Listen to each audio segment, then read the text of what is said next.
Hey guys, मेरे YouTube channel शास्त्रार्थ में आपका बहुत स्वागत है। आज मैं आपको एक बहुत ही मार्मिक कहानी सुनाने जा रही हूँ। पता नहीं ये कैसी कुरीति हमारे समाज में पनप रही है। ऐसा लगता है जैसे यह एक ट्रेंड चल पड़ा है, होड़ लगी हुई है। इसे लोग अपना मॉडर्न होना समझते हैं। उन्हें लगता है हम एक हाई सोसाइटी में रह रहे हैं और इस सोसाइटी में घर में वृद्ध माँ बाप की कोई भी जगह नहीं है, क्योंकि ऐसे बच्चों को लगता है कि उनके बूढ़े माँ बाप उनकी इस सो कॉल्ड सोसाइटी को सूट नहीं करते। अब वे उनकी फैमिली नहीं हैं। मैंने अक्सर ऐसा इन कुपूतों को कहते हुए सुना है कि मेरी फैमिली, इसका मतलब है कि उसमें सिर्फ उनकी पत्नी और बच्चे आते हैं, और जबकि उनके माँ बाप भी उनके साथ ही रहते हैं। तो इसी टॉपिक पर एक कहानी है जो आपकी आत्मा तक को झंझोड़ देगी। एक बार एक बूढ़ी माँ को उसके बेटे ने एक वृद्धाश्रम में ले जाकर छोड़ दिया।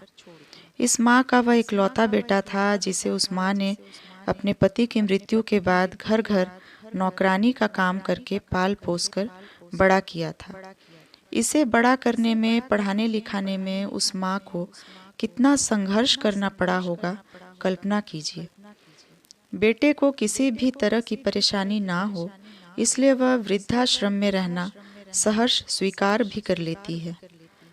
वृद्धाश्रम में रह रही माँ दिन रात अपने बेटे को याद करती रहती, मगर बेटा कभी भी उससे मिलने नहीं आता। सालों बीत गए। एक दिन वहाँ से बेटे के पास फोन जाता है कि आप शीघ्र आ जाएं और अपनी माँ से मिल लें, इनकी हालत अच्छी नहीं है। बेटा जब बीमार माँ के पास पहुंचा तो वह अपनी अंतिम सांसें गिन रही थी।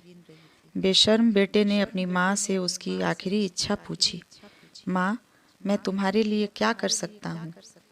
माँ ने कहा, बेटा, इस आश्रम में गर्मी बहुत है, यहाँ पर कुछ पंखे लगवा देना, और चूंकि हम लोगों को बचा खुचा ही भोजन मिलता है और गर्मी के दिनों में वह भी खराब हो जाता है, इसलिए फ्रिज भी दे देना।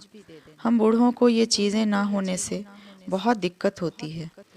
बेटे ने अपनी माँ की सारी बातें सुनी और विस्मय में पूछा, आपने इतनी तकलीफ में अपने इतने साल निकाल दिए और एक बार भी इसकी इच्छा नहीं की? आपने मुझे कुछ नहीं बताया, और अब जब कि आपका अंतिम समय है, आप चाहती हैं कि मैं यहाँ पंखे और फ्रिज खरीद कर लगवा दूँ? ऐसा क्यों?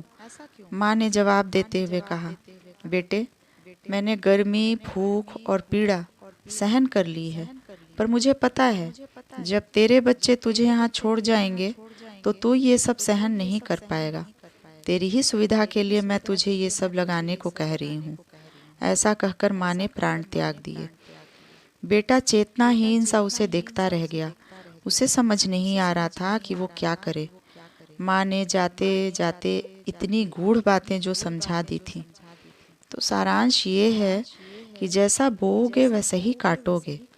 आज आप अपने माँ बाप को बुढ़ापे में दुख देंगे तो भविष्य में अपनी संतानों से भी किसी रियायत की उम्मीद मत रखिए। कहते हैं कि खुद से पहले मुझे खाना खिलाती थी वो माँ थी। मेरे कुछ न कहने पर भी सब समझती थी।